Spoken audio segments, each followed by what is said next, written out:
Welcome to Supply Chain Now, the voice of global supply chain. Supply Chain Now focuses on the best in the business for our worldwide audience, the people, the technologies, the best practices, and today's critical issues, the challenges and opportunities. Stay tuned to hear from those making global business happen right here on Supply Chain Now. Hey, good morning, good afternoon, good evening. Scott Luton here with you on Supply Chain Now. Welcome to today's show. What an excellent show we have teed up today. So we're going to be speaking with a fellow entrepreneur, a B2B thought leader, extraordinary content creator, widely recognized industry expert and analyst, a digital guru, and top technology influencer. And we're just scratching the surface. Our guest today reaches millions of people each and every day, and is followed by a lot of big names, Michael Dell, Jim Cramer, and a lot more. So I want to welcome in my dear friend, Evan Kirstel. Evan, how you doing? I'm doing great. That was a fabulous introduction. I think I'm going to hire you just to be my spokesman here. Thank you so much. Well, Evan, we were just chatting pre-show. It's great to finally kind of meet you here in the digital era. I guess this is the form of meeting after having followed you and really been a big fan of how you create content and share really meaningful, purposeful content for a couple years now. I'm a big fan of yours. I like what you put out. I like the focus on good news, and you get it. You get community and positivity when there's so much negativity and depressing news out there. You can still put that aside and talk about the positive, uplifting, and insightful sort of educational stuff as well. So it's not all doom and gloom out there on social media these days. Evan, I knew we were kindred spirits already, but that response just further nails that down for me. So let's do this. We've got the great good fortune of picking Evan Kirstel's brain on a couple different areas across industry over the next few minutes here. But I want to start maybe with a question you don't get asked as often, because I want to get to know you a little better. What part of the world did you grow up in? Well, I grew up in Baltimore, Maryland, right in the city, which is a little unusual given, Baltimore and its current, state of affairs. But I grew up in Baltimore. I grew up loving the Colts, the Baltimore Colts. And, still have connections with family in Baltimore City and love the waterfront, the Inner Harbor. I was a rower, so I was rowing around the Patapsco River and then went off to college. But Baltimore is still kind of a southern city, many people don't realize that. But it can be a fun place as well as having some struggles. Well, undoubtedly, like so many cities out there, bigger cities struggling with different aspects of what civilization brings. This where we are here in the digital era. I want to ask you. We heard this nickname for Baltimore, Small-Timore, not too long ago, because kind of even the urban city that it is, everyone knows each other in Baltimore. Is that right? Yeah, it's a very friendly city. There are lots of neighborhoods, and each neighborhood is like its own town or village. So I spent a lot of time around Federal Hill in South Baltimore and Fells Point, and that's kind of where we lived. And yeah, people from Baltimore are very friendly, very outgoing, kind of like you, Scott. You're a Southerner. You get it. There's always a smile and a chit chat. And I kind of miss that aspect. Boston, we're not, like New Yorkers, we're not the most friendly people. We don't really give a F kind of what you are saying or doing, but yeah, it's kind of that charm city, I think, is what Baltimore is officially called. Okay. All right. So Small-Timore, charm city, probably a lot more. All right, so you mentioned talking sports a little bit. You're a big Colts fan, so that doesn't make you who was the owner that moved the Colts to Indianapolis? That wasn't Art Modell. I was just a kid, but yeah, it was a sad day for Baltimore. In the middle of the night, they packed up the truck and moved to Indianapolis, and I'll never forgive them. But, being in Boston for 25 years, we know a thing or two about sports. So, yes. We consider ourselves a bit of the hub. NFL, of course, baseball, NBA, hockey, you name it, we got it here. So we love our sports in Boston. Agreed. Okay, one last thing. You mentioned you were a rower. That was new. I've never picked up on that throughout any of your content for the last couple of years. When I think of rowing, don't laugh, but I think of The Sopranos, and there's several scenes where Polly Walnuts kind of forces a rower to pay up. Were you a fan of The Sopranos? I love The Sopranos. It was one of my favorite series. I occasionally rewatch an episode, but no, there was no funny business involvement in rowing. It's one of those things that you can do in high school and college, and kind of hard to get back in a boat as an adult. But my son's rowing now, so okay, it's kind of one of those traditions. And you got in Boston, you got lots of rowing at Harvard and MIT and all the colleges here on the Charles. It's a fun sport. And rigorous and demanding is my hunch. So I definitely couldn't do it now. I'd be the old. Maybe we'll put a bunch of old guys in the boat and get a team together again. It might be fun. I'll be the guy holding the mic on the front end, giving the cadence. Okay, that person is usually about 4'10" and weighs about 80 pounds. I don't think that's going to be your future profession. I don't qualify, I guess, for any aspect of rowing, but hey, I digress.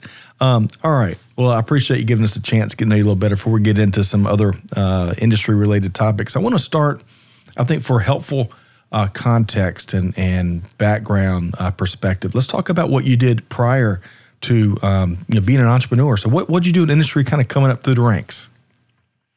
Yeah, very much in the telecom and enterprise and networking space with companies like Intel and Philips and consulting companies and startups. So, 25 years in enterprise tech and telecom and sales and biz dev and alliances and that kind of thing before, 8-9 years ago, struck out as an independent. And so never looked back. So although I learned a lot in the corporate world, it is kind of a rat race after a while, and it's nice getting away from that. Although, of course, many of my clients are companies that I worked for and with in the same industry. So go figure. It's like the mob, like you were just saying. Once you're in, you can never get out. You really can't. Alive. So let me ask you this before we get into getting your take on a few things. What role was it, if you remember? And it may not have been one eureka moment, but do you remember when the value of meaningful and intriguing and purposeful content really struck you? In that 25 years in industry. Well, it's interesting. I started using LinkedIn very early. And this is when LinkedIn was about finding a job and a sort of digital Rolodex. And I started sharing news on it, just sharing stories. And everyone I was connected to was like, wow, that's pretty cool. You're like a media company. You share all the coolest news. And I built an audience, sort of a following when LinkedIn was, really just about your, finding a job. And if you fast forward, 12, 15 years forward, it's funny, most people still use LinkedIn as a Rolodex when What LinkedIn really is now is a content company. It's a media company. It's a way to publish, to blog, to do live video and audio conferences, and to get noticed and to find customers and on and on and on and on. And yet still people view it as the way to find a job, and they're not utilizing, even brands, not utilizing all of the capabilities that are there. After all, with Microsoft, LinkedIn has a graph of the entire enterprise world. So it's a tremendous platform. Agreed. And there are, to your point, there's a lot of folks that really take a narrow definition of what it can be used for. It's a great point. Okay. So you mentioned 8 or 9 years ago, you kind of struck out on your own after having some big roles out in the industry, a lot of tech in your background, of course. Tell us in a nutshell, and folks, to all of our listeners out there, we're not going to be able to do this justice. Evan is part of so many initiatives and events and cool projects out there. But in a nutshell, Evan, how do folks work with you? Well, as an influencer is kind of a bad description of what I do, but I'm essentially sort of a mini media one-man empire that delivers educational, interesting content to a defined audience. and that audience being CXOs, CIOs, CTOs, media, journalists, analysts in the B2B tech space. And I do it through, content of written word, spoken word, podcasting, and video live streaming to that audience. And I obviously promote my clients, but I do it through education and analysis and providing insights and building community and covering events and on and on and on, different kinds of digital and social activations. So, and there are a lot of people like me, both, firms, but agencies, but even individual solo practitioners who have built a personal brand, have built an audience, and can leverage that with clients and, gosh, every vertical out there, whether it's supply chain, like you're focused on, or right. Internet of Things, or AI, or 5G, and those areas in which cloud I focus. Perfect segue, because I'm going to talk to you about AI and some other technologies. But first, very few, you're awful gracious there, but very few are touching literally millions of people each and every day. And I love how you, as we mentioned on the front end, create that content, that sense of community, but that content, there's no infomercials. We all love Ron Popeil, right? Rest in peace, Ron Popeil. Set it and forget it. Man, I'll never forget some of those. But, you can reach people and move the needle without, straight up selling them in a tweet or a LinkedIn post or what have you. A live stream, which I really enjoyed live streams. So back to some of the technology you mentioned. So you can't have a conversation in supply chain or elsewhere these days without saying the words AI, artificial intelligence. It's all AI all the time right now. But Evan, given the technology guru that you are, what is one technology you feel that we should be talking more about, needs more visibility, and maybe what's one of your favorite applications of that under respected technology? Well, I'm going to talk about something I've been obsessed with for 30 days, 60 days. It's within AI, but it's something you may have played with. Many of the listeners or viewers have probably experimented with. That's ChatGPT, which is called Generative AI. And basically, it's a tool for creating written content, whether it's a story, a blog, a song, a code. It actually can create music, musical scripts, questions. You can create any kind of written questions through giving it direction and prompts and guidance. And the output of ChatGPT is so stunned and just amazed a lot of us professionals and even consumers. It's become one of the most popular sites on the internet with over 1 million registered users in a few weeks. Which, if you look at the history of Facebook and Instagram, they didn't even get that kind of reach within just a few mere weeks. And it is an amazing tool. Have you played with it yet? I haven't. I've seen some of the poems, the holiday poems. I think that you used that to create. Yeah, I wrote Christmas cards, and yes. it was so fun and entertaining at the same time. As an author created a children's book in about 30 minutes. Using images from a related app called Dolly, the text and narrative, the story from ChatGPT, put it together, published it on Amazon, and every children's writer out there was furious with that person for using this approach to creating content. But this is going to work into every aspect of marketing, content creation, writers, whether it's copy or for advertising or for research. And you got all the kids out there, of course, who are going to use it to create their writing assignments, which is that's going to be a massive issue on the educational side. But that's what I'm just obsessed with. It may or may not have co-authored 10 of my last blogs over the past 60 days. I'm not even half kidding. So get out there and try it. It's sort of like your personal collaborative writing assistant. And for those of us who don't really enjoy the process of writing, it can be, pretty mundane. The idea of having someone help not just with the text, but just copy and different formulations of ideas and having something to bounce different ideas off of in a collaborative way, a learning way is really exciting. So that's what I've been obsessed with recently.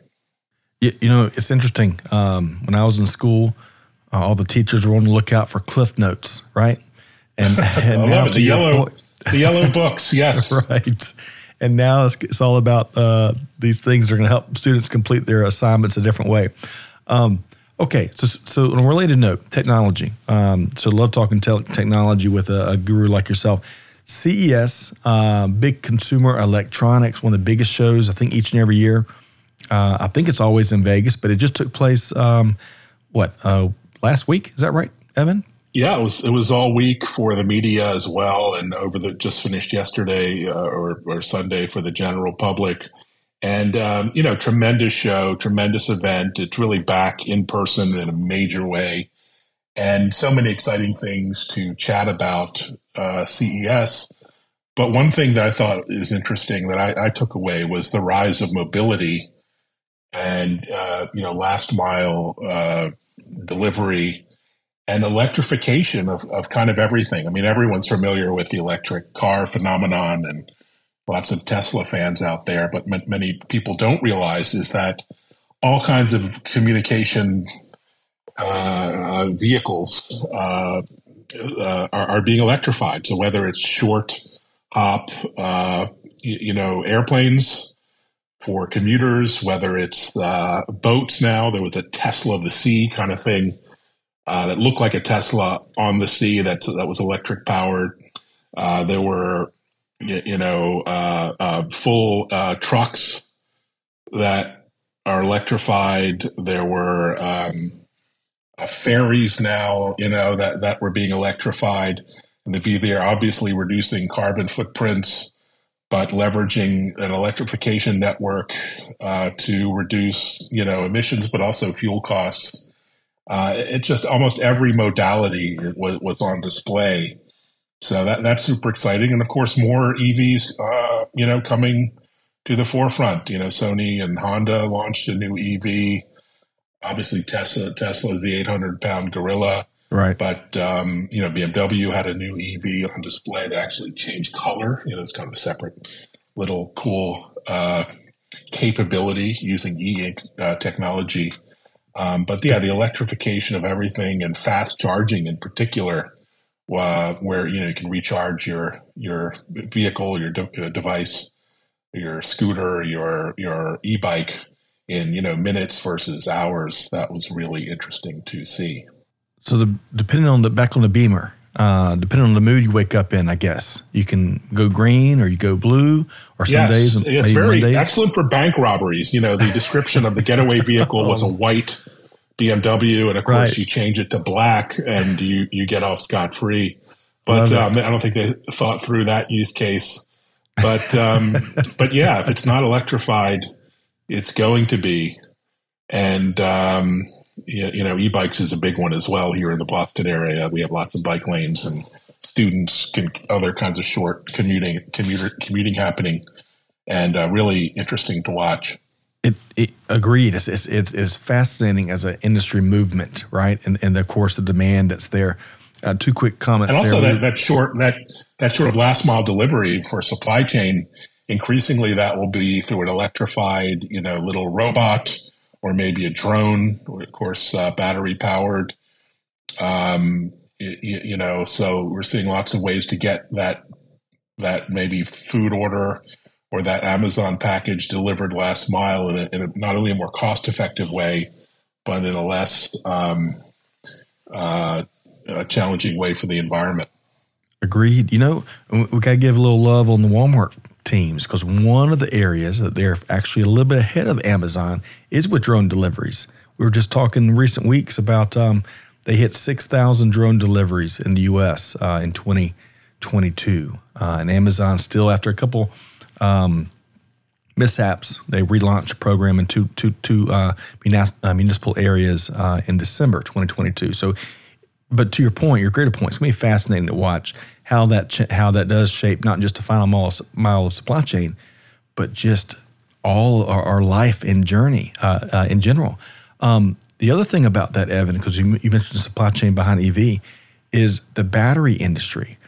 I saw something earlier this week that showed, at least in the States, where the EV battery industry is really, is blowing up. Right here in Georgia, we've landed several EV plants because of some of the automotive work that's here. We've got a big Kia plant in West Point, Georgia, and I think we have announced 5,000 plus jobs tied to the EV battery industry just for Georgia, like greenfield sites, in the last 6 months or so. It's super exciting, and the whole supply chain and tooling and manufacturing is being reinvented for EV. Although there is no free lunch in the world, so the downside is we don't have enough of the rare earths, we don't have enough of the lithium and the cobalt, and that's being mined in really tough conditions in Africa and other places. Using in terrible labor conditions. Right. So we kind of don't have enough of these metals to create the batteries we're going to need. And short of a breakthrough with new battery technology, it's going to be tough. But, again, no free lunch in life. So we have to do what we can with what we have. That's right. And every advancement comes with challenges. I think it's, you beat me to it, shining a big light on that aspect that really that front end of the global supply chain in the electric battery market will be really important. And rare earth mineral mining is a terribly messy and environmental damaging industry, and they're looking to reinvent that a bit, especially to do more of it here in the States. But nothing happens overnight, so we're going to keep our finger on the pulse as that struggles to meet the demand of all the EV products out there. All right, so electric products out there, electric vehicles and electric products. So let's shift gears. That was a great little departure, Evan. I feel like we could talk for 4 or 5 hours, man. We'd just be scratching the surface. Let's do it. Let's just completely put our audience to sleep. We'll have one last listener. But no, I'm kidding. Yes. One last listener that hangs on to the 5th hour. Okay. Let's talk. So we just kind of, we're talking supply chain. I want to get your take on something. I think one of the cool things, despite all the challenges, warts and all, as old saying goes, supply chains really come to the forefront in many consumers' minds. Things, how folks can get something next day or how they can return it as easily as so many products can be returned these days. Forward and reverse supply chain. I think these savvy consumers are figuring that out more than ever before. What's been your take? How have you seen folks kind of piece that puzzle together and maybe start to figure out how global supply chains work and why they work a certain way? Well, yeah, it's really been an eye opener for the average consumer or the average person like myself who really didn't think about supply chains. Probably thought it was something you buy at Home Depot. I need a supply chain for my garage or something. So. It's only when you begin to see the ships backing it up in ports and you can't order, a car, or you can't get your favorite, tool from Walmart, that you begin to understand the interconnectedness of these supply chains and how difficult and sensitive they are to disruption and wars and other things. So that's actually when I started following you and your team at Supply Chain Now, I started to wow, I should kind of be aware of, educate myself to some degree on what's happening, because, most of us, even, in the technical world, really don't understand the supply chain. We think, oh yeah, that supply chain means made in China.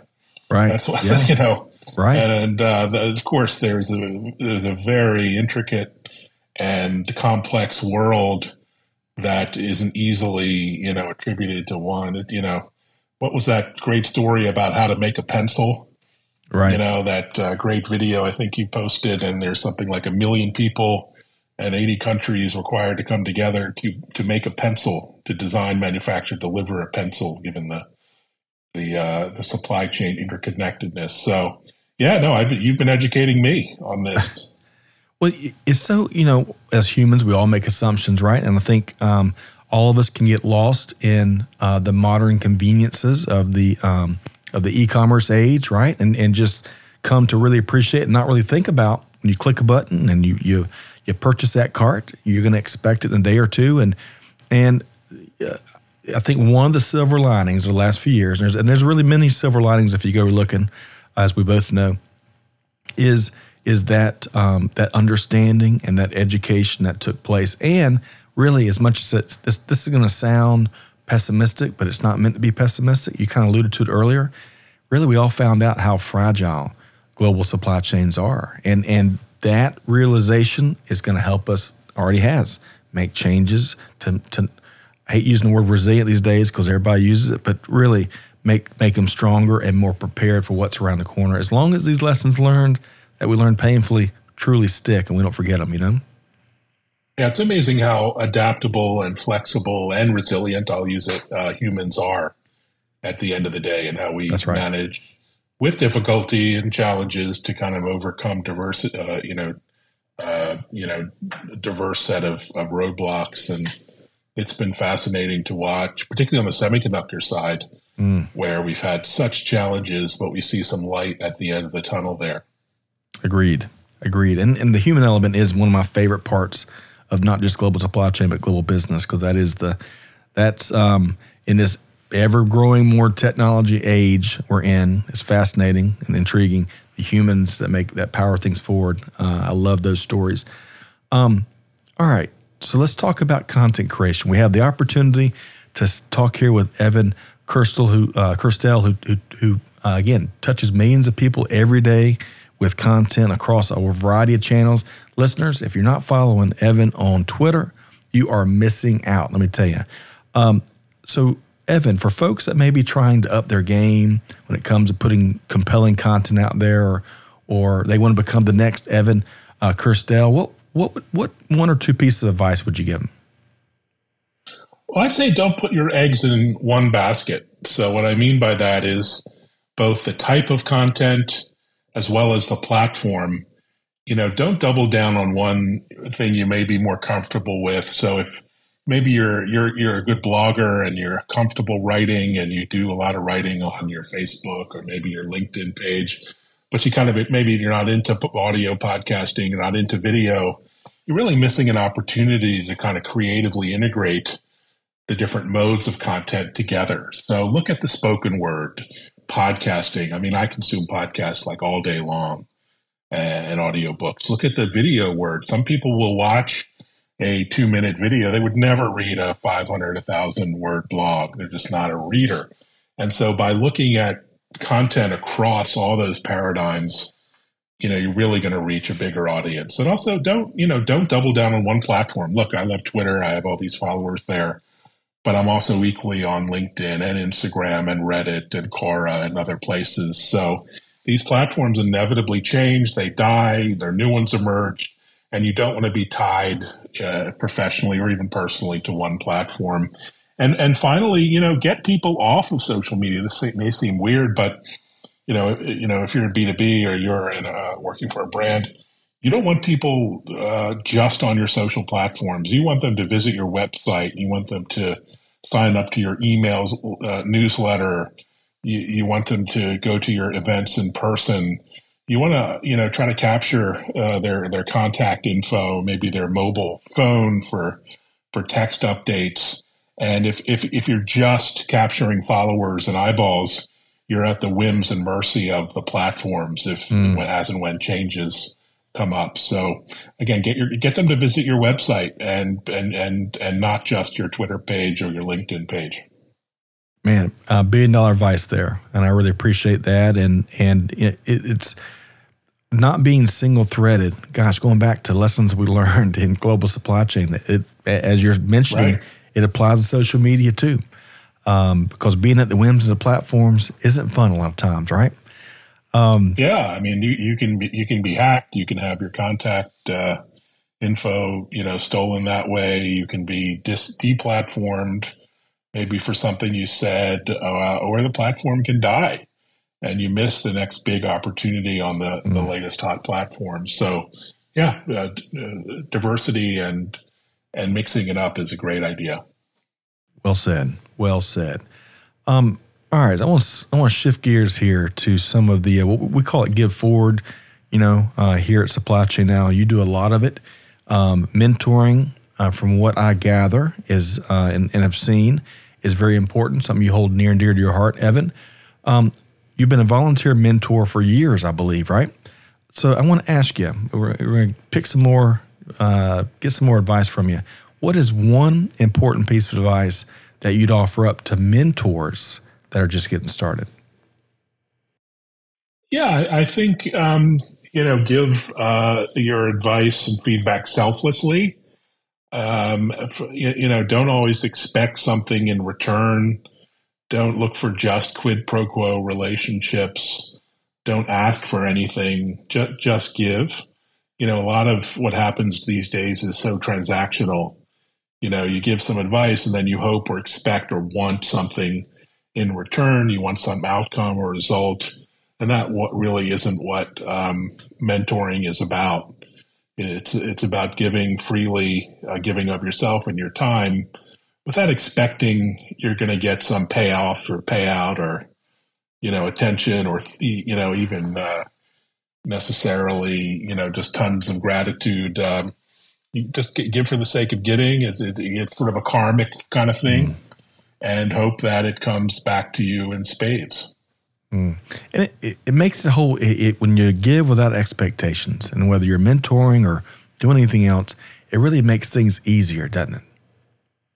Yeah, and I would say not just giving in a mentoring concept, but even in a sales and marketing concept, everyone is asking or pitching or wants something of you, including on social media. Why don't you just give of yourself, give some advice, give a comment, a like, a share, without necessarily asking for something. I often give a lot of attention to new clients, prospective clients. And I don't just ask for a deal. I don't ask for a meeting before I have some kind of relationship or I've given some kind of value. So, I think Gary Vaynerchuk talks about give, ask. So to all those people out there sending you LinkedIn messages and DMs, and they're always pitching and selling, why don't you just listen and engage and give first? And maybe that's a better way to sell and market. I love that advice. I hate when folks, look, we all make mistakes, right? Whether you're early on in your journey. We're all, the kids these days, they don't know, there's the hustle culture and, it's a numbers game, but there is a better way to go about these things. Agreed. And one of my pet peeves is the folks that will take a snapshot of that inbound LinkedIn message and then kind of shame them out there across social. Don't do that. I know that we've all done stupid things like that, and it can always be frustrated. But man, all these folks are humans too. So most of them are right. I think, Evan, most of them at least. And some are bots. So we can shame the bots. Shame the bots. There's nothing worse than automated sales and marketing that has no persona or person or personality behind it.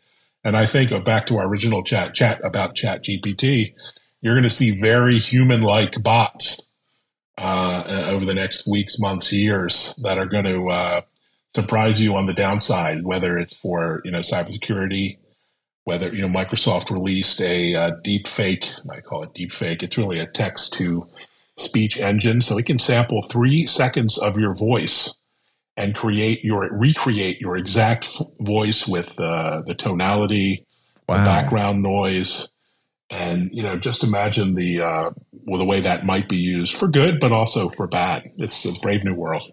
I'm thinking of lots of a new era of pranks, Evan. A new era of pranks. Prank phone calls. That was my thing back in the day. Right. I used to love those. But now it's going to be a deep fake AI bot that's going to be doing the pranking. And some of the pranks aren't going to be so nice.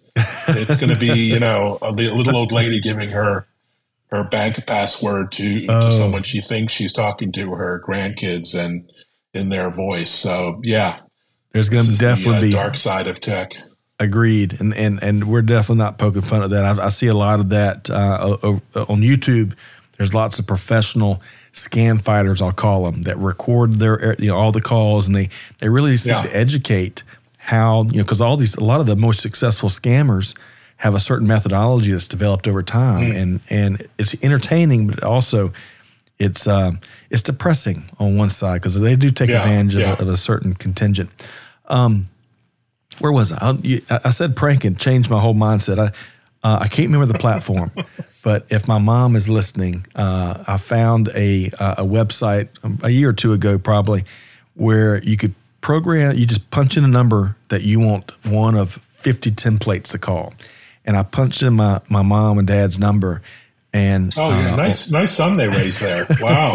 Well, get this. Very nice, Scott. On the other side, it was someone saying, hey, I'm trying to bring your $1,227 worth of pizza to your house. And I took a wrong turn. And you can listen to your parents respond to that. Oh, we had a blast with it. But anyway, all right. So I want to go back to mentoring. One last thing before we make sure folks know how to connect with Evan here. Talk about.